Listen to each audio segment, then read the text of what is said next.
বলে আমার রাধা বদন তুলে যাও, আর রাধা বলে কেন মিছে আমারে জ্বালাও। মরি নিজের জ্বালায়, মরি নিজের জ্বালায়।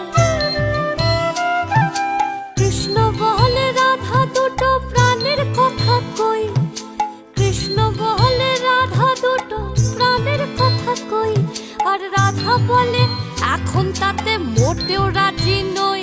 শরধোয়ায় মোহরি, শরধোয়ায় মোহরি। কৃষ্ণ বলে সবাই বলে আমার মোহন বেনু, কৃষ্ণ বলে সবাই বলে আমার মোহন বেনু, আর রাধা বলে ওহো শুনে আমি মরে গেলুম, আমার ঘর